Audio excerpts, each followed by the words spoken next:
ذہن رکھتا ہے جو ہمیں کوئی ریلیف دے گا، ہمیں انصاف دے گا، وہ دروازہ اب ہم پہ بند کر دیا گیا ہے۔ اب اگر میں اٹھا لیا جاتا ہوں، آپ اٹھا لیے جاتے ہیں، تو ہمارا حشر وہی ہوگا جو انتظار پنجھوتا کا ہوا، وہی خوفزدہ چہرہ، وہی پتھرائی ہوئی آنکھیں، وہی سہما ہوا وجود۔ تو کیا یہ ہے ہمارا مستقبل؟ کیا ہم پاکستانی اس لیے پاکستان میں ہیں؟ کیا اس ملک کا وجود اس لیے آیا تھا کہ آپ اور میں بھیڑ بکریوں کی سی زندگی گزاریں، چونٹیوں کی سی زندگی گزاریں؟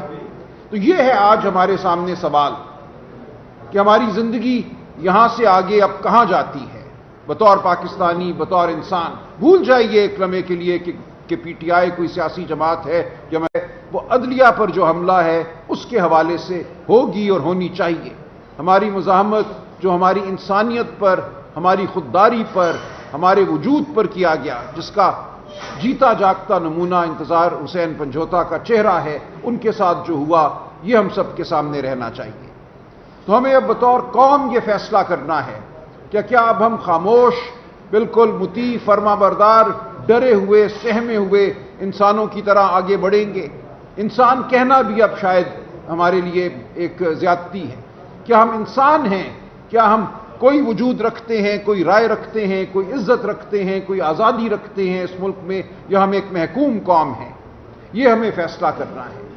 عمران خان اور کل عدالت پہ حملہ کر کے، سپریم کورٹ پہ حملہ کر کے ہمیں یہ کہا گیا ہے کہ ہماری اب کوئی وقت نہیں ہے، کوئی ادارہ اس ملک میں ایسا نہیں ہے جو طاقت کے خلاف کھڑا ہو سکے۔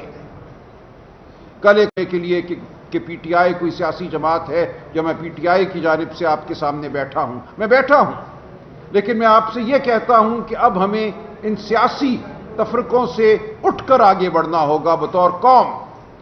ہمیں انتظار حسین پنجھوتا کے چہرے کو سامنے رکھنا ہوگا، یاد رکھنا ہوگا کہ یہ ہم سب کا چہرہ ہے۔ کل ہم میں سے کوئی بھی وہاں بیٹھا ہو سکتا ہے، لاچار، ہاتھ بندھے ہوئے، پاؤں بندھے ہوئے، کان سے خون بہتا ہوا۔ یہ ہے جو ہمیں بنا دیا گیا ہے آج۔ اور کل عدالت پہ حملہ کر کے، سپریم